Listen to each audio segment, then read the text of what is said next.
do you recognize what you're holding in your hand in this still image? I do. And what are you holding in your hand? A watch of some sort. Okay. Do you know if do you recognize that as a Richard Mille watch? I guess, yes.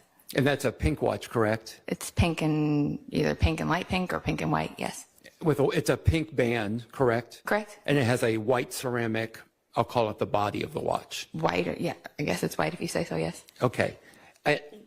After you took this image and you did this inventorying process, where did the watch go after this? If you watch the video in its entirety, we're inventorying everything in the closet. There's a bunch of small boxes everywhere. So if you watch the video in its entirety, you take it and the watch is photographed like this, box is closed, it's taken and put up on the shelf in the upper left-hand corner, and the inventorying continues. And then jewelry starts getting packed up and getting ready for the evidence team to come and take it down to property. Okay. Since November the 4th of this year, have you spoken to the state about this particular watch, the pink watch with the white band that I've been calling the Richard Mille or Richard Mille watch? To the state, no, but I've seen the, Twitter coverage of it going missing or whatever you want to. What they do, well, hey, Detective Viverito, bring your cute stealing ass here, right now. You know damn well what happened to that watch. You know exactly what happened to that watch. You know exactly what you picked up when you went in that closet with that jewelry. You in Atlanta, there's a lot of wealthy black folks down there. You know what a Richard is.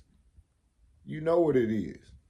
And when you seen that pink and white, ooh-wee, you said, "This, I gotta have this. No matter how I get this, I gotta have this. I know it's cameras in here. I know it's body cameras going on and shit. But I'm gonna double back and grab that." You even watched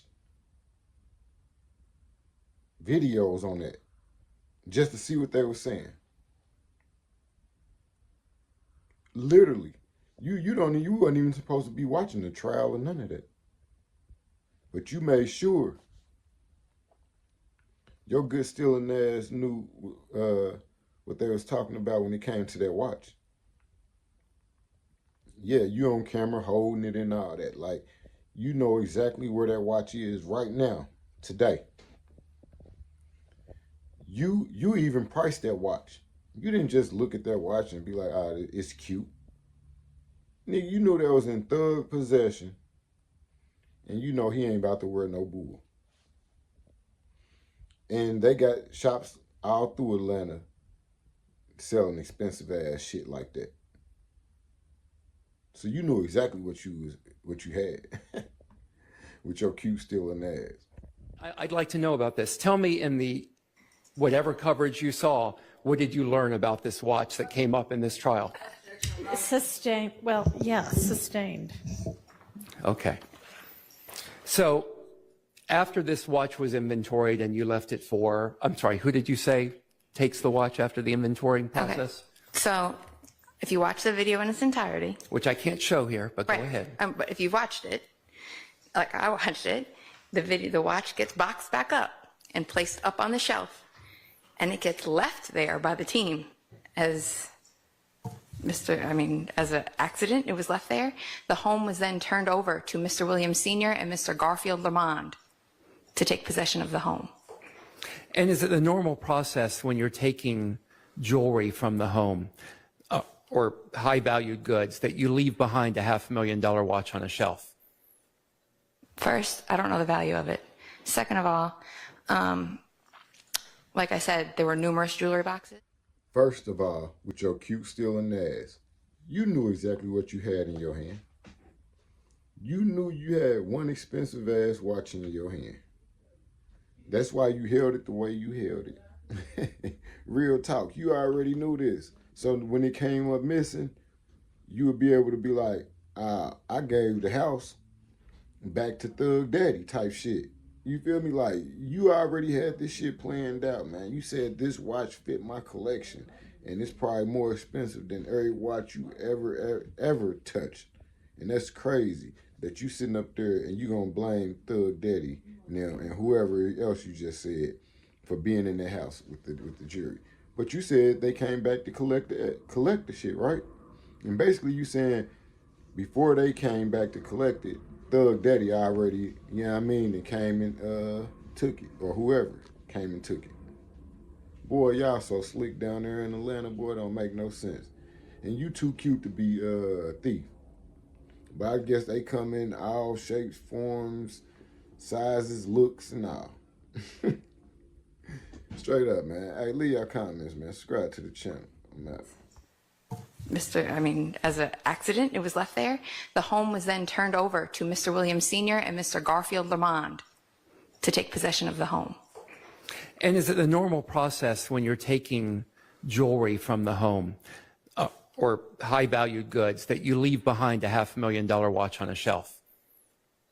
First, I don't know the value of it. Second of all, like I said, there were numerous jewelry boxes. It was, if you watch the video, everybody in there had on body cameras. I was made sure I was on camera at all times. There was cameras throughout the home. So you would be able to see if one of us removed a watch, the box remained in the closet. And like I said, the home was turned over to Mr. Williams Sr. and Mr. Garfield Lamond, who were the two people on scene that took custody of the home for Mr. Williams. Okay, can we go back to my question? Sure. Sure. Is it the normal procedure to leave high-valued items behind when you're doing a search and then a seizure pursuant to a warrant? Objection out of relevance and answer. It wasn't answered, Your Honor. Overruled. I don't know if there's necessarily a procedure on what you take or what you don't. Like I said, it got left behind. There were other things, like other items of evidence that I had asked to be taken, such as photographs and artwork that had relevance to this case that were left behind by the evidence team. It was quite a big operation. There was a hostile crowd gathering at the bottom of the driveway, so we were trying to speed it up to get out of there.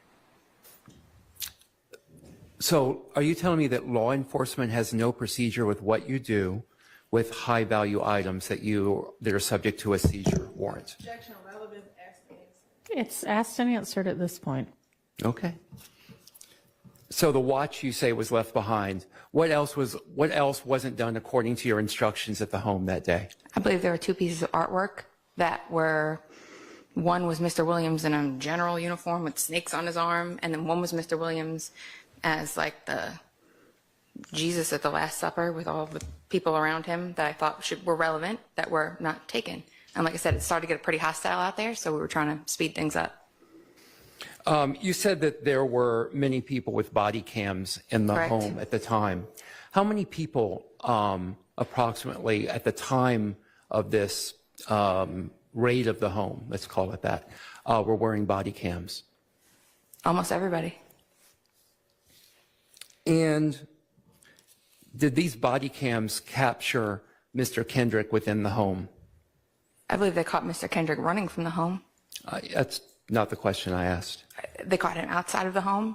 I don't know how to better come answer Well, the question. it's either a yes, no. No. Is there body cam image of Mr. Kendrick within Mr. Williams' home? The body camera image I saw was him running from the home. Is there body cam image of No. Mr. Answer Williams yes or no, and then you can explain. in the home? I haven't reviewed all of the entry team's body camera, but no. Who fucking next? Because I'm so amped up and pumped, nigga, I will break every one of you motherfuckers' faces before you take me down to the ground, because I'm a motherfucking little bitty nigga.